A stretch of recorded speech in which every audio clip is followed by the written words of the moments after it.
Hi friends, இது என்ன வீடியோன்னு பார்க்கலாங்களா? நாங்கள் வந்துட்டு சித்ரா பௌர்ணமி அன்னைக்கு வந்து ஊருக்கு போகணுன்னு சொன்னோம் பார்த்தீங்களா, அந்த வீடியோ தான் இது. நாங்கள் காலையில் வந்து வல்லக்கோட்டைக்கு போயிட்டு அங்கே கோவிலில் வந்து ஃப்ரெண்டுடைய ஹஸ்பண்ட் வந்து மொட்டை அடித்தாங்க.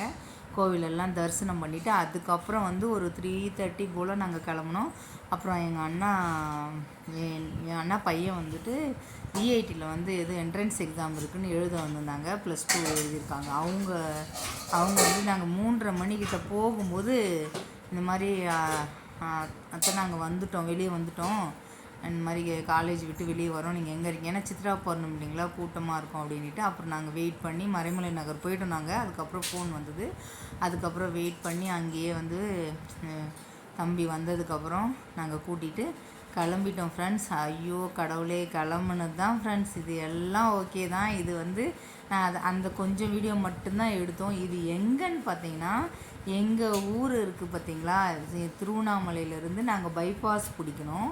அந்த பைபாஸ்க்கு முன்னாடி வந்து சோமாஸ்பாடின்னு ஒரு ஊர் இருக்குங்க ஃப்ரெண்ட்ஸ். நாங்கள் வந்து பாப்பா விருந்துக்காக தானே போனோம். நாங்கள் விருந்துக்கு வந்து எல்லா திங்ஸுமே நான் சென்னையிலே வாங்கிட்டேன். நான் இங்கேயே எல்லாமே வாங்கிட்டேன். புதினா, மல்லி, லெமன், இது 3 பூவு, பாப்பாவுக்கு வந்து ஏதாவது ஸ்வீட் அந்த மாதிரி இது மட்டும்தான் நான் வாங்கலை. ஏன்னா எங்கள் ஏரியாவில் அன்றைக்கி வந்து கடை லீவுன்றதால நாங்கள் வந்துட்டோம். இங்கே வந்து நாங்கள் மாட்டிட்டோம் ஃப்ரெண்ட்ஸ். எங்களுக்கு தெரியாது. வரும்போதே வழியெல்லாம் வந்து செம்ம பஸ்ஸு போயிட்டே இருந்தது. நான் கிட்டத்தட்ட ஒரு 25 இயர்ஸ் ஆகுது. நாங்கள் இந்த சித்ரா பௌர்ணமி எதுக்குமே நான் மாட்டினதில்லை. ஏன்னா நாங்கள் அப்போ போக வேண்டிய வேலை இல்லை. இது வந்து சோமாஸ்பாடியிலே நிற்கிது. கீழ்பெண்ணாத்தூர்லேருந்து சோமாஸ்பாடி எல்லாரும் பஸ்ஸும் இறங்கி ஃப்ரெண்ட்ஸ் எல்லாம் நடக்க ஆரம்பிச்சிட்டாங்க. கிரிவலம் இப்போ இங்கேருந்தே கிரிவலம் போகிறாங்க. ஆக்சுவலாக இங்கேருந்து 8 கிலோமீட்டர் போட்டிருக்கு. இங்கே பாருங்கள், ஒரு பஸ்ஸு கூட இல்லைங்க ஃப்ரெண்ட்ஸ். எல்லாம் 2 ஆப்போசிட்டும் போக முடியல, இப்படியும் போக முடியல. இங்கே பாருங்கள், எங்கள் அண்ணா அங்கே உட்காந்துட்டு எல்லோரும் ரொம்ப டயர்டாகிட்டு எல்லா பஸ்ஸுமே காலிங்க ஃப்ரெண்ட்ஸ். ஏதோ அது பாருங்கள், கிரிவல பாதையில் ஏதோ போகிற மாதிரியே போகிறாங்க பாருங்கள். எவ்வளோ கூட்டம்னா அவ்வளோ கூட்டம் ஃப்ரெண்ட்ஸ். எங்கே சொல்கிறதுனா, நாங்கள் கீழ்பெண்ணாத்தூருக்கு அந்தாண்டருந்தே கூட்டம் நிற்குது. இப்போ நாங்கள் வந்து கிட்டத்தட்ட 6 மணிலேருந்து நிற்கிறோம், 5 மணிலேருந்து நிற்கிறோம் அப்படின்றாங்க. எங்களுக்கு பீதி. ஐயோ கடவுளே, நான் போய் காலையில் சமையல் செஞ்சு போடணுமே, என்னடா சிவனே இப்படி சொல்லிவிட்டு ரொம்ப பீதியில் ஆகிட்டோம் ஃப்ரெண்ட்ஸ். ஒரு பஸ்ஸில் கூட டிரைவர், கண்டக்டர் தவிர வேறு யாருமே கிடையாதுங்க ஃப்ரெண்ட்ஸ். எல்லாமே இறங்கிட்டாங்க. இறங்கி எல்லாம் இந்த பாருங்கள், அப்படியே கூட்டமாக போகிறாங்க. குழந்தைங்கலேருந்து அதுலேருந்து கஷ்டமாக இருந்தது. பஸ்ஸில் கொஞ்சம் உட்காந்தவங்களும் உட்காந்துட்டே இருக்காங்க. கிட்டத்தட்ட நாங்கள் 8:30 போல் அங்கே போனோம் ஃப்ரெண்ட்ஸ். 8:30க்கு நாங்கள் வந்து சோமாஸ்பாடி ரீச் பண்ணி அங்கே நின்னோம். 11:30 12 o'clock வரைக்கும் நாங்கள் அங்கேயே தான் நின்றுட்டுருக்கோம். எங்களால் ஒன்றுமே பண்ண முடியல. என்ன பண்ணுறது, ஏது செய்யுது, இன்ச்சாக நகருதுன்னா அதுதான் ஃப்ரெண்ட்ஸ் நாங்கள் அன்றைக்கி பார்த்தது. நான் இது வரைக்கும் டிராஃபிக்கில் மாட்டினதே கிடையாது. இன்ச்சாக நகருது. ஒரு இன்ச்சு இப்படி. என் ஹஸ்பண்ட் நம்மளது வேறு ஈக்கோ வண்டி இல்லைங்களா, நம்ம இவர் சின்ன வண்டியாக இருந்தால் நம்ம பிரச்சனை இல்லை. பெரிய வண்டின்னும் போது இப்படி அப்படி எங்கெங்கேயோ இவரும் என் ஹஸ்பண்டும் ஓரளவுக்கு பண்ணுறாரு. முடியலைங்க ஃப்ரெண்ட்ஸ். ஒரு கட்டத்தில் இறங்கியே நின்றுட்டேன். இங்கே பாருங்கள், இதெல்லாம் வந்து சோமாஸ்பாடியிலேருந்து கிரிவலம் போகிறாங்க. எல்லாம் ஒரு சிலர் தெரியாதவங்க வந்து எங்கே இருக்குதுங்க அவ்வளோ அழகாக ஒரு எனர்ஜெட்டிக்காக போகிறாங்க ஃப்ரெண்ட்ஸ். இங்கே பாருங்கள், இது கொஞ்சம் மூவ் ஆனவுடனே அப்படியே எங்களால் எக்ஸ்பெக்டே பண்ண முடியல, இந்த அளவுக்கு ஒரு எனர்ஜியாக இருப்பாங்களா அப்படின்னு சொல்லிட்டு. அது எல்லாமே அந்த சிவனுடைய அருள் தான். அவ்வளோ கூட்டம் ஃப்ரெண்ட்ஸ். எங்கள் தங்கச்சி வீடு வந்து கோவில் பேகோபுரம் சொல்லுவாங்க இல்லைங்களா, அது பக்கத்துலேயே தான் என் தங்கச்சி வீடு. அவளாம் வந்து வர முடியாது அப்படின்னு சொல்லிட்டு அன்றைக்கி, ஏன்னா உள்ளே லோக்கலாக இருந்தாலும் 2 வீலர் அது மாதிரிலாம், அங்கெல்லாம் மாடவீதி பக்கத்துலேயே வீடு, எப்படி வருவாங்க? அதனால் அவளாம் முன்னாடியே வந்துட்டா. எனக்கு ஃபோன் மேலே ஃபோன் வந்துகிட்டே இருக்குது. சாப்பிட்டீங்களா, என்னாச்சு, எவ்வளோ நேரம், என்ன பண்ணுறீங்க, தம்பி வேறு சாப்பிடாமலே வந்திருக்கான். இதெல்லாம் இங்கே பாருங்கள், ஒரு இன்ச்சாக நகருதுங்க ஃப்ரெண்ட்ஸ். எங்கே கேப் கிடைக்குதோ அங்கெல்லாம் அங்கெல்லாம் கார் நிற்கிது.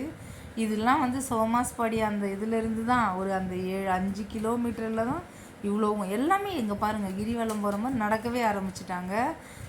வெளியிலேருந்துலாம் நிறைய நம்ம சேலம் அந்த எங்கெங்கேயோ ஃப்ரெண்ட்ஸ், அது எங்கன்னே எங்களுக்கு சொல்ல தெரியல, அவ்வளோ க்ரௌடு. என் ஹஸ்பண்டு எப்பா என்னடா இப்படி அப்படின்ட்டு நாங்கள் கிரிவலம் போகலான்னு நினச்சா, ஐயோ இதெல்லாம் பார்த்தீங்கன்னா வேலைக்கே ஆகாது, நீ ஃபஸ்ட்டு வீட்டுக்கு போனேன்னா. நான் காலையில் பாப்பாவுக்கு வந்து காலை டிஃபன், மதியம் லஞ்சு நான் விருந்து கொடுத்தாகணும். அதனால் ஒன்றுமே போய் தூங்கினா தான் நான் கொஞ்சம் எந்திரிக்க முடியும். ஒரு 50, 60, 70 பேருக்கு நான் சமைக்கணுன்ற மாதிரி ஒரு சுச்சுவேஷன்னு. என்னடா இது அப்படின்ட்டு இங்கே பாருங்கள் அசால்ட்டாக நடந்து போகிறாங்க ஃப்ரெண்ட்ஸ். எல்லோரும் கொஞ்சம் கொஞ்சமாக நகர்ந்து அந்த எப்படி சொல்கிறது, அந்த பைபாஸ் கிட்ட வந்துட்டோம். எங்கள் ஏரியாவுக்கு திரும்புறது அந்த அந்த சந்தில் கூட எங்களுக்கு இடம் கிடைக்கலைங்க ஃப்ரெண்ட்ஸ். அந்த பக்கம் இருந்து பஸ்ஸு ஏதோ வந்துகிட்டே இருக்குது எங்களுக்கு. எல்லாம் பாருங்கள் அப்படியே அசால்ட்டாக நடந்து போயிட்டுருக்காங்க. இதெல்லாம் வந்து 12 மணி போல் நடக்குது இந்த இது. இங்கே எல்லோரும் வந்துட்டு இவங்க கிட்டத்தட்ட இன்னும் 5-6 கிலோமீட்டர் நடந்து அதுக்கப்புறம் கிரிவலம் போனோம். ரொம்ப கஷ்டம்தான் ஃப்ரெண்ட்ஸ். எப்படி போனாங்க, எப்படி வலிக்கும் இல்லைங்களா. நாங்களும் வந்து சின்ன வயசாக இருக்கும்போது, சின்ன வயசு மீன்ஸ் சென்னைக்கு வர்றதுக்கு முன்னாடியிலேருந்தே மாதம் மாதம் பௌர்ணமி போவோம் நானே அக்காலாம். அந்த மாதிரி ஆள் தான் மலை ஏறி இருக்கோம், கிரிவலம் வந்திருக்கோம், எல்லாமே பண்ணியிருக்கோம். ஆனால் வந்து இந்த மாதிரி ஒரு க்ரௌடெலாம் நான் பார்த்ததே இல்லைங்க ஃப்ரெண்ட்ஸ். எல்லாம் இங்கேருந்து ஆட்டோ வந்து 50 ரூபா அப்படி கூப்பிட்டுட்டு போகிறாங்க. எங்கன்னா அந்த கிரிவலம் வர இடத்துக்கு போல் இருக்குது. அங்கே வந்து அவங்களுக்கு எப்படின்னு தெரியல, கட்டுப்படி ஆகும் அந்த மாதிரிலாம் தெரியலைங்க ஃப்ரெண்ட்ஸ். எங்கே பார்த்தாலும் வண்டிங்க ஃப்ரெண்ட்ஸ், எங்கே பார்த்தாலும் வண்டிங்க. ஐயோ கடவுளே, என்னால் இதெல்லாம் பார்க்கவே முடியல. எப்படி குட்டி குட்டி குழந்தைங்க ஃப்ரெண்ட்ஸ், அது என்னால் அதெல்லாம் கவர் பண்ண முடியல. நான் கொஞ்சம் டயர்டாகிட்டோம் நாங்கள். ஏன்னா நாங்கள் 3 மணிக்கு கிளம்புனோங்க. 8-9 மணி நேரமாக ட்ராவல்லே இருக்கிறோம். அந்த அளவுக்கு நாங்கள் ஏதோ சென்னையிலேருந்து திருச்சி இல்லைன்னா மதுரைக்கே போயிட்டு வந்திருக்கலாம் பொழுது, அந்த மாதிரி ஒரு இதில் வந்து நாங்கள் சுற்றிட்டு இருந்தோம். இங்கே பாருங்கள் எல்லாம் கை கோத்துட்டு அந்த பிரிட்ஜு தெரியுது பார்த்தீங்களா. அந்த பிரிட்ஜு நான் இப்படி லெஃப்ட் சைடு போயிட்டேன்னா எங்கள் ஊர் எடுத்துடலாம். நாங்கள் எங்கள் ஊருக்கு போகிற ரூட் அது. அந்த பிட்டு எங்களால் நகர முடியலைங்க ஃப்ரெண்ட்ஸ். போலீஸு அதை விட ஒரு கொடுமை, போலீஸ் வந்தார். இங்கே போகக்கூடாது அப்படின்னாங்க. நாங்கள் சொன்னோம் இல்லை நாங்கள் லோக்கல் திருக்கோவிலூர் ரூட் அப்படின்னோடனே அந்த போலீஸு பொய் அப்படின்றார். நான் சொன்னேன் பொய் இல்லைங்க சார், உண்மைதான் அப்படின்னோடனே என் ஹஸ்பண்ட் இல்லை, வண்டி வந்து ஆக்சுவலாக இது சென்னை ரிஜிஸ்ட்ரேஷன் இல்லைங்களா, இது வந்து அதனால் வந்துட்டு அவங்க வந்து பொய் எப்படி சொல்கிறது, கடலூர் எங்கள் தம்பியுடைய இதில் வந்து இது வாங்கின வண்டி. அது ரிஜிஸ்ட்ரேஷன் வந்து கடலூர் ரிஜிஸ்ட்ரேஷன் மாதிரி இருக்கும். அதனால் பொய் அப்படின்ற மாதிரி எதோ சொல்லிகிட்டு இருந்தாங்க. எங்களுக்கு ஒரே சிரிப்பு. இவர்கிட்ட இல்லை என்னங்க இப்படிலாம் சொல்கிறாங்க. நான் அதெல்லாம் கண்டுக்காத, விடு நம்ம உண்மையாக தானே போனால். நாங்கள் வந்து இதுக்குள்ளே போகிறோன்னு நினைக்கிறாரு அவர், பைபாஸ்லாம் தாண்டி உள்ளே கார் எடுத்துகிட்டு போகிறோன்னு நினைக்கிறாரு போலீஸ் அவங்க. அங்கே பாருங்கள் இல்லை அந்த பிரிட்ஜு நாங்கள் இப்படி கிராஸ் பண்ணுறதுக்கு கிட்டத்தட்ட 1/2 hour கிட்ட ஆச்சுங்க ஃப்ரெண்ட்ஸ். பொறுமையாக இது கீழெல்லாம் நான் இன்னும் கொஞ்சம் எடுத்துருப்பேன் பாருங்க. சாப்பிடலை குழந்த, அவனும் மதியமே சாப்பிட்லையே, ஜூஸ் தான் குடித்தேம்மா அப்படின்னு சொல்லியிருந்தான்.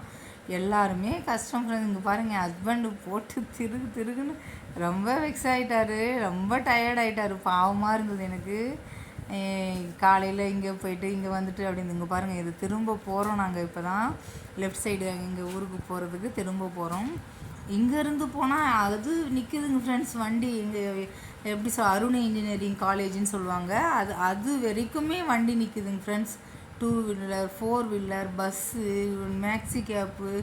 ஐயோ நான் என் பொண்ணும் நானும் ஓரளவுக்கு எடுக்குது. இது நேராக போனால் திருவண்ணாமலைக்கு உள்ளே போகலாம். இது எங்கள் ஊருக்கு போகிறது. இங்கேருந்து ஒரு 12 கிலோமீட்டர் போல், 11-12 கிலோமீட்டர் வரும். இங்கே பாருங்கள் இது ஃபுல்லாக வண்டி நிற்குது.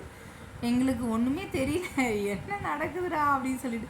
ஏதோ கார் ஷோரூமில் வண்டி நின்னா எப்படி இருக்கும் அந்த மாதிரி இங்கே ஃப்ரெண்ட்ஸ். அது பேக் சைடெலாம் வந்து வண்டி தான்.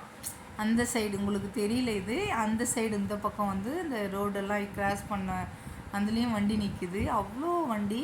நாங்கள் பசி எங்களுக்கு வேறு. அங்கே வந்து 1 மணி ஆயிடுச்சு. அங்கே என்ன சாப்பாடு பாவம், அவங்களையும் டிஸ்டர்ப் பண்ணக்கூடாது அப்படின்னு சொல்லிட்டு ஹோட்டல் எங்கன்னா நிப்பாட்டலான்னு பார்த்தா ஒரு ஹோட்டல் இல்லைங்க ஃப்ரெண்ட்ஸ். எல்லாத்துலேயும் க்ரௌடு, எங்கேயுமே நிற்கவும் முடியல. இங்கே பாருங்கள் வண்டி இது எல்லாமே பைபாஸ் எல்லாம் தாண்டி. அது பாருங்கள் தெரியுதுங்களா, கோவில் இது அண்ணாமலையார் கோவில் எவ்வளோ அழகாக ஜொலிக்குது பார்த்தீங்களா. பின்னாடி மலை செம்மையாக இருந்தது பார்த்துட்டு